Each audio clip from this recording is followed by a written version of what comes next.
أعوذ بالله من الشيطان الرجيم بسم الله الرحمن الرحيم يا أيها الذين آمنوا اتقوا الله وذروا ما بقي من الربا إن كنتم مؤمنين صدق الله العظيم یا ایھا الذین آمنوا اے ایمان والو اتقوا اللہ اللہ رب العزت سے ڈرتے رہو وذروا ما بقی من الربا اور چھوڑ دو جو باقی ماندہ ہے سود سے ان کنتم مؤمنین اگر ہو تم خالص ایمان لانے والے سبحان ربک رب العزت عما یصفون وسلام علی المرسلین والحمد للہ رب العالمین اللہم صل علی سیدنا ومولانا محمد وعلى آل سیدنا ومولانا محمد وبارک وسلم ثم صل علیہ۔ اللہ رب العزت کا لاکھ لاکھ شکر ہے کہ اللہ رب العزت نے اس گئے گزرے دور میں ہمیں قرآن جیسی مقدس کتاب کو سمجھنے کی توفیق عطا فرمائی ہے۔ ذالک فضل اللہ یؤتیہ من یشاء، یہ اللہ کا ہم پر بہت بڑا فضل ہے اور اللہ رب العزت یہ فضل اپنے خاص بندوں میں سے جس پر اللہ رب العزت چاہتے ہیں یہ فضل کرتے ہیں۔ تو اللہ کا فضل ہے، اللہ کا احسان ہے کہ اللہ رب العزت نے یہ فضل ہم پر کیا کہ اس گئے گزرے دور میں ہمیں قرآن مجید جیسی مقدس کتاب سمجھنے کی توفیق عطا فرمائی۔ اس پر ہم اللہ رب العزت کا جتنا شکر ادا کریں وہ کم ہے۔ جو آیت کریمہ آپ کے سامنے تلاوت کی ہے، ہمارا چونکہ دروس قرآن کا سلسلہ ان دروس قرآن میں ان آیات کا انتخاب کیا گیا ہے جن آیات میں اللہ رب العزت خاص طور پر ایمان والوں کو مخاطب ہوتے ہیں، کہ اللہ رب العزت خاص طور پر ایمان والوں کو خطاب کرتے ہوئے کچھ حکم فرماتے ہیں۔ جو آیت کریمہ میں نے تلاوت کی اس میں بھی اللہ رب العزت نے خاص طور پر ایمان والوں کو خطاب کرتے ہوئے فرمایا یا ایھا الذین آمنوا، اے ایمان والو ہو تو تم ایمان کے دعوے دار، میں اللہ پر تمہارا ایمان ہے، ایمان کا تم دعویٰ تو کرتے ہو لیکن بحیثیت انسان تمہارے اندر کچھ کمزوریاں ہیں، اس لیے میں اللہ تمہیں حکم دیتا ہوں اتقوا اللہ کہ اللہ سے ڈرتے رہا کرو۔ اگر ہم قرآن مجید کا انتہائی گہرائی کے ساتھ مطالعہ کریں، اس کو سمجھنے کی کوشش کریں تو قرآن مجید میں اللہ رب العزت نے جگہ جگہ تقوی کا حکم دیا ہے۔ ایمان والو تقوی کو اختیار کرو۔ قربانی کا معاملہ ہے، اللہ نے فرمایا میں اللہ کو گوشت اور خون کی ضرورت نہیں بلکہ میں اللہ کو تمہارے دل کا تقوی پہنچتا ہے۔ تو جگہ جگہ اللہ رب العزت نے ایمان والوں کو تقوی اختیار کرنے کا حکم دیا ہے۔ آج ذرا قرآن سے پوچھتے ہیں کہ اس تقوی کا ہمیں فائدہ کیا ہوگا۔ قرآن مجید میں اللہ رب العزت فرماتے ہیں دنیا میں بسنے والا انسان دنیا کی کسی پریشانی میں مبتلا ہو جاتا ہے، چاہے وہ مال کی پریشانی ہے، چاہے وہ کاروبار کی پریشانی ہے، چاہے وہ اولاد کے رشتوں کی پریشانی ہے، چاہے وہ بیماری کی وجہ سے انسان پریشان ہے، دنیا کے کسی معاملات میں بھی انسان اگر پریشان ہے،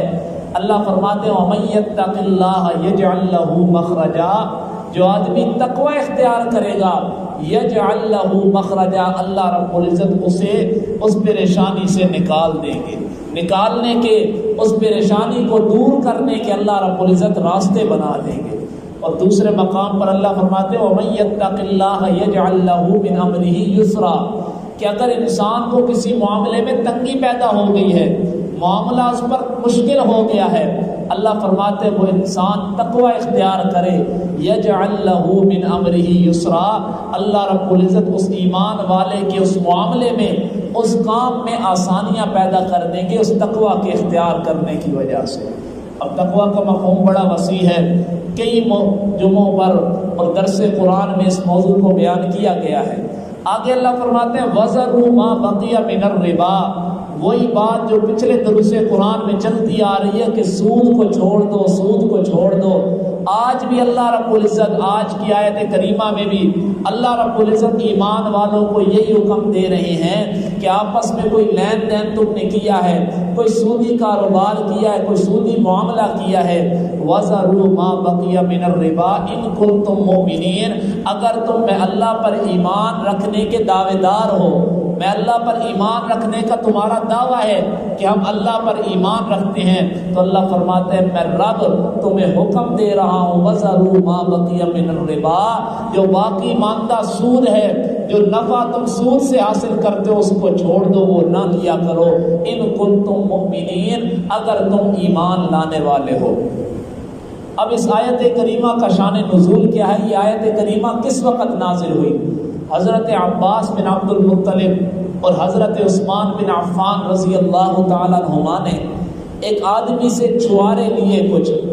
اور بیع سلم کی۔ بیع سلم کہتے ہیں کہ پیسے انسان پہلے دے دے اور مطلوبہ چیز جو مبیع ہوتی ہے وہ انسان بعد میں جب موقع آئے، جب وقت آئے اس وقت لے لے۔ پیسے جس طرح ہم کہتے ہیں بیعانہ ہم جسے دیتے ہیں کہ پہلے ہم اسے پیسے دے دیں، بعد میں جو مقصودی چیز ہے جو مبیع ہے وہ بعد میں ہم لیں، اس کو بیع سلم کہتے ہیں۔ تو حضرت عباس بن عبد المطلب نے اور حضرت عثمان بن عفان رضی اللہ تعالیٰ عنہما نے ایک آدمی سے بیع سلم کے طور پر کہ پیسے دے دیے اور چھواروں کا انہوں نے بیع کی کہ چھوارے میں نے تم سے لینے ہیں، لیکن پیسے پہلے دے دیے، چھوارے ابھی تک لگے نہیں درخت پر، اور انہوں نے کہا کہ چھوارے بعد میں لے لیں گے۔ اب جب وقت آیا چھواروں کے اتارنے کا تو وہ آدمی کہتا ہے اگر میں سارے چھوارے آپ کو دے دوں تو میں اپنی اولاد کو کہاں سے کھلاؤں گا، میں تو غریب ہو جاؤں گا، فقیر ہو جاؤں گا۔ آپ اس طرح کریں کہ آدھے جو آپ کا مطلوبہ مبیع ہے آدھا تو آپ اپنا حق لے لیں اور آدھا کچھ مجھے مدت دے دیں اور میں آپ کو 2 گنا بڑھا کر واپس کروں گا۔ کہ اگر کلو کا آپس میں بیع ہوئی ہے 1 کلو چھوارے مثال کے طور پر، تو آدھا کلو ابھی لے لیں اور آدھا کلو جو باقی ہے یہ میں 2 مہینوں بعد واپس کروں گا، لیکن 2 گنا وہ اس آدھا کلو کا کلو بنا کر میں واپس کروں گا۔ اب جب وہ وقت آیا تو نبی اکرم صلی اللہ تعالیٰ علیہ وسلم کو یہ پتہ چلا کہ انہوں نے تو آپس میں یہ معاملہ کیا ہے کہ آدھا تو حق لے لیا ہے اور آدھا حق 2 گنا کے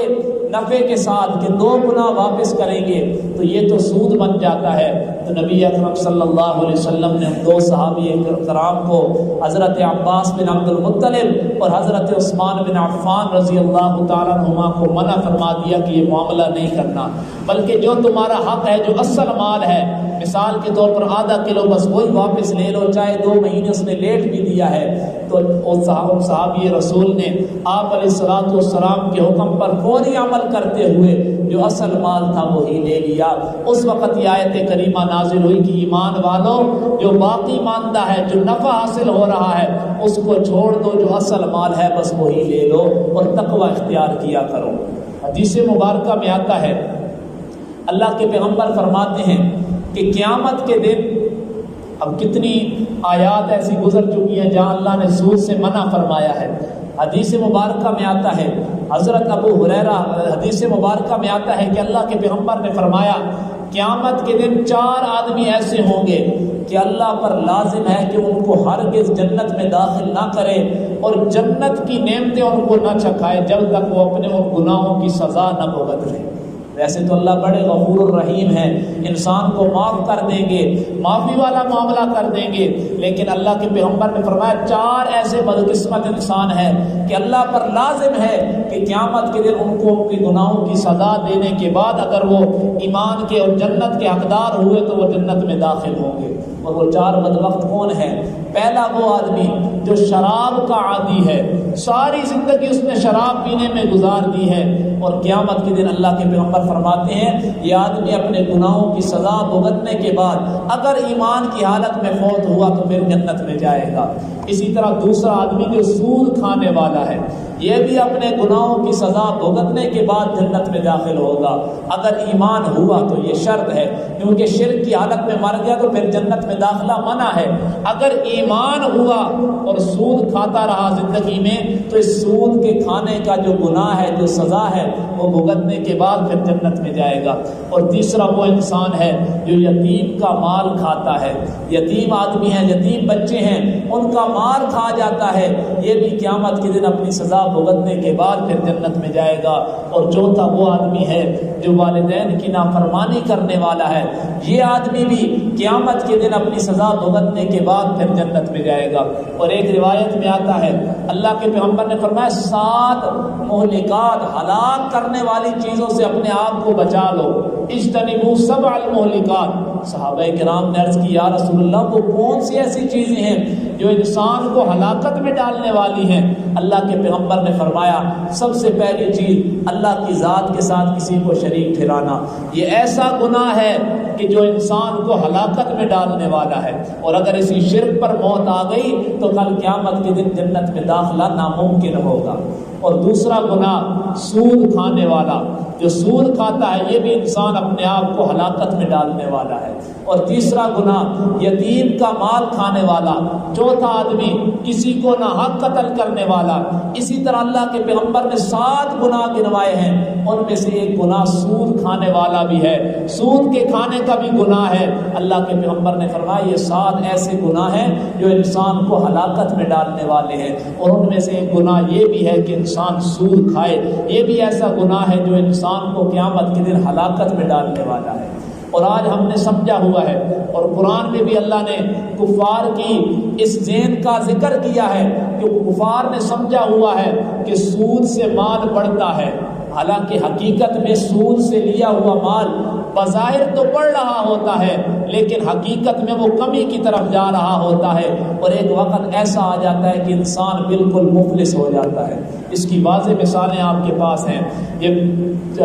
کچھ لوگوں نے مال لیا تھا اور لوگوں کے پیسے کھا گئے تھے, سود پر لیا تھا, اور ایک وقت ایسا آیا کہ وہ بالکل مفلس ہو گئے. بظاہر تو وہ مال بڑھتا ہوا انسان کو نظر آتا ہے لیکن اللہ کے پیغمبر نے فرمایا سود کا مال جو ہے وہ ہمیشہ کمی کی طرف جاتا ہے, اور ایک وقت ایسا آتا ہے کہ انسان بالکل مفلس ہو جاتا ہے. بظاہر اگر اس کا مال بڑھ بھی رہا ہو سود کی وجہ سے دنیا میں, اگر اس کا مال کم نہیں ہو رہا مثال کے طور پر, لیکن اس مال میں کبھی برکت نہیں ہوتی. سود کا جو مال ہے اس میں کبھی برکت نہیں ہوتی. اب انسان نے اگر ساری زندگی سود میں گزار دی, سود کھاتا رہا, اب اس گناہ سے توبہ کس طرح کرنی ہے؟ کیونکہ ہر گناہ سے عملی توبہ ہوتی ہے. ایک تو توبہ ہے یا اللہ میں تجھ سے سود جو میں نے کھایا میں معافی مانگتا ہوں, یا اللہ مجھے معاف کر دے. نہیں, یہ تو توبہ ہو گئی, بظاہر زبان سے اس نے توبہ کی ہے, لیکن سود کا جو گناہ ہے اس سے عملی طور پر توبہ کرنی ہوگی. کیا مطلب؟ جس آدمی کا مال کھایا ہے, کسی سے رشوت لی ہے, اس کو واپس کرے. جتنا اس کا مال کھایا ہے اگر پتہ ہے تو اتنا اس کو واپس کرے. اور اگر اس آدمی کا پتہ نہیں ہے جس کا مال کھایا ہے, مر گیا ہے, یا پتہ نہیں ہے, انسان تلاش کرنے کے باوجود وہ آدمی نہیں ملتا, تو اس کی طرف سے جتنا مال کھایا ہے وہ سارا صدقہ کرے. اور صدقہ بھی کرتے ہوئے اس مال کو اللہ کی راہ پہ لگاتے ہوئے ثواب کی نیت نہیں کرنی, اور وہ مال مسلمانوں کے اور اسلام کے نفع والی جگہ پر لگانا ہے, لیکن وہ مال یوں سمجھنا ہے کہ اپنے آپ سے بس وہ ذمہ داری اتار رہا ہے. اس مال سے اگر یہ نیت کرنا کہ مجھے ثواب ملے گا, پھر وہ گناہ کا جو وبال ہے وہ ختم نہیں ہوگا, بلکہ اس مال کو بس یوں ہی خرچ کر دینا ہے, اور ثواب کی نیت نہیں رکھنی کہ اس مال کے خرچ کرنے کی وجہ سے مجھے کوئی ثواب پہنچے گا. اس مال کے خرچ کرنے کی وجہ سے ثواب تو نہیں ہوگا, البتہ جو اس پر وبال آنا تھا اس میں کمی ہوگی, لیکن پھر بھی قیامت کے دن اس گناہ کا, اس سود کے کھانے کی سزا پھر بھی بھگتنی پڑے گی. یہ ہے کہ انسان نے سود سے عملی طور پر خود تو توبہ کرے, اور پھر اللہ غفور الرحیم ہے, انسان کو معاف کر سکتے ہیں کیونکہ اللہ تو غفور الرحیم ہے. انسان کم از کم دنیا میں عملی طور پر تو اللہ سے توبہ کر کے جائے کہ یا اللہ جتنا میں نے مال کھایا ہے میں ایک تو تجھ سے سچی توبہ کرتا ہوں, اور دوسرا عملی طور پر بھی توبہ کرے کہ وہ مال جس کا لیا ہے اس کو واپس کرے. اور اگر وہ مر گیا ہے یا تلاش کرنے کے باوجود نہیں ملا تو اتنا مال اس کی طرف سے صدقہ اور خیرات کر لیں۔ آگے اللہ رب العزت فرماتے ہیں فَإِن لَّمْ تَفْعَلُوا فَأْذَنُوا بِحَرْبٍ مِّنَ اللَّهِ وَرَسُولِهِ۔ ایک آدمی کو علم ہو گیا کہ سود کھانا حرام ہے، سود کا یہ وبال ہے، اس کے باوجود وہ سود کھاتا رہا، سودی کاروبار کرتا رہا، اللہ فرماتے ہیں فَأْذَنُوا بِحَرْبٍ مِّنَ اللَّهِ وَرَسُولِهِ، باوجود علم ہونے کے اگر وہ سود کھانے سے نہ رکا تو فَأْذَنُوا بِحَرْبٍ مِّنَ اللَّهِ وَرَسُولِهِ، للکار کر اللہ اور اس کے رسول کے ساتھ جہاد، اللہ اور اس کے رسول کے ساتھ جنگ کرنے کے لیے تیار ہو جائے۔ گویا یہ آدمی اپنے آپ کو تیار کر رہا ہے سود کھا کھا کر اللہ اور اس کے رسول کے ساتھ جنگ کرنے کے لیے۔ وَإِن تُبْتُمْ فَلَكُمْ رُءُوسُ أَمْوَالِكُمْ، اور اگر تم سچی توبہ کر لو بس تمہارے لیے اصل مال ہے، کہ بس جو اصل مال ہے بس وہی واپس لے لو، اوپر جو نفع ہے وہ پھر واپس نہیں لینا۔ لا تظلمون ولا تظلمون، نہ تم ظلم کرو کہ اصل مال بھی لے لو اور اوپر سے نفع بھی لے لو، اور نہ تم پر ظلم کیا جائے کہ تمہیں اصل مال بھی نہ دیا جائے۔ اللہ کتنے غفور الرحیم ہے کہ انسان سے گناہ ہو جاتا ہے، سود کھا لیا، اللہ فرماتے ہیں تم اگر تم نے توبہ کر لی اب تمہارے اوپر بھی میں اللہ ظلم نہیں ہونے دوں گا کہ تمہارا جو اصل مال ہے وہ بھی تمہیں واپس مل جائے گا، اور تم نے بھی ظلم نہیں کرنا کہ اوپر جو سود والا نفع والا مال ہے جو سود کے ذریعے حاصل کیا ہے پھر وہ تم نے بھی نہیں لینا بلکہ اس کو ضائع کر دینا ہے، اس کو اللہ کے نیک کام میں خرچ تو کرنا ہے لیکن نیکی اور ثواب کی نیت نہیں کرنی۔ فَإِن لَّمْ تَفْعَلُوا فَأْذَنُوا بِحَرْبٍ مِّنَ اللَّهِ وَرَسُولِهِ۔ روایات میں آتا ہے کہ قیامت کے دن اللہ رب العزت سود کھانے والے کو کہیں گے لے یہ اپنے ہتھیار اٹھا اور اللہ اور اس کے رسول کے ساتھ جنگ کے لیے تیار ہو جائے۔ اللہ فرمائیں گے یہ ہتھیار پڑے ہیں ان کو اٹھاؤ اور اللہ اور اس کے رسول کے ساتھ جنگ کرنے کے لیے تیار ہو جاؤ، کیونکہ تو نے ساری زندگی دنیا میں سود کھانے میں گزار دی تھی اور تو نے توبہ کر کے نہیں آیا تھا، آج یہ ہتھیار اٹھا اور اللہ اور رسول کے ساتھ جنگ کے لیے تیاری کر لے۔ کتنا سخت معاملہ ہے۔ اور جب یہ آیت کریمہ نازل ہوئی تو جو لوگ سود میں مبتلا تھے انہوں نے فوری توبہ کر لی کہ یار ہم تو قیامت کے دن اللہ اور اس کے رسول کے ساتھ جنگ کرنے کی سخت نہیں رکھتے۔ فوری انہوں نے عملی توبہ کی اور جو سود کا مال تھا وہ واپس کیا اور اصل مال بس لے کر فوری انہوں نے توبہ کر لی۔ یہ وہ لوگ تھے صحابہ کرام کہ اگر کسی غلطی میں مبتلا بھی تھے، جس طرح کہ شان نزول میں آپ نے دیکھا کہ دو صحابہ کرام نے بیع کی ہے، بظاہر وہ سودی معاملہ بن رہا تھا لیکن اللہ کے پیغمبر کے منع کرنے کی وجہ سے فوری انہوں نے قرآنی حکم پر عمل کرتے ہوئے اس بیع کو ختم کر دیا اور جو اصل مال تھا بس وہی واپس لے لیا۔ تو آج کے درس میں ہمیں یہ سبق ملتا ہے، اور آگے اللہ فرماتے ہیں وَإِنْ كَانَ ذُو عُسْرَةٍ فَنَظِرَةٌ إِلَىٰ مَيْسَرَةٍ۔ روایت میں آتا ہے، حضرت ابو ہریرہ رضی اللہ تعالیٰ عنہ سے روایت ہے، وہ فرماتے ہیں میں شہادت دیتا ہوں، گواہی دیتا ہوں کہ اللہ کے پیغمبر نے فرمایا جو آدمی کسی تنگ دست کو مہلت دیتا ہے، مثال کے طور پر آپس میں کوئی لین دین ہوا، یا تو وہ اس آدمی کو مہلت دے دیتا ہے یار جب تجھے آسانی ہو مجھے میرا مال واپس کر دینا، یا پھر اس کو بالکل ہی معاف کر دیتا ہے، یہ وہ آدمی ہے جس کو کل قیامت کے دن اللہ رب العزت سب سے پہلے اپنے سائے میں جگہ دے گا۔ اپنے سائے رحمت میں قیامت کے دن سب سے پہلے جس آدمی کو جگہ ملے گی وہ آدمی ہوتا ہے جو قرض خواہ کو، جس سے قرض لیا ہے، جس کو قرض دیا ہوا ہے اس پر یا تو آسانی والا معاملہ کرتا ہے کہ یار جب تجھے آسانی ہو مجھے پیسے واپس کر دینا، یا پھر وہ اتنا بڑا احسان کر دیتا ہے کہ اس کو جو قرض دیا وہ بالکل معاف کر دیتا ہے، اور جو لکھا ہوا معاملہ ہوتا ہے اس کو جلا دیتا ہے کہ بس میں نے اللہ کی رضا کے لیے یہ معاف کر دیا۔ اللہ کے پیغمبر فرماتے ہیں یہ ایسا خوش نصیب انسان ہے کہ کل قیامت کے دن سب سے پہلے اللہ کے سائے رحمت میں اس آدمی کو جگہ ملے گی۔ تو آج کے درس کا خلاصہ یہ ہے کہ سب سے پہلے اللہ رب العزت فرماتے ہیں اے ایمان والو تقوی اختیار کرو، ہر معاملے میں تقوی اختیار کرنا ہے، اور دوسرا اللہ رب العزت حکم فرما رہے ہیں کہ خدا را سود جیسی لعنت سے اپنے آپ کو بچا لو۔ اللہ رب العزت سے دعا ہے کہ اللہ رب العزت ہمیں حقیقی معنوں میں اپنا متقی انسان بنا لے اور سود جیسی لعنت سے اللہ رب العزت ہمیں محفوظ فرمائے۔ وآخر دعوانا ان الحمد للہ رب العالمین۔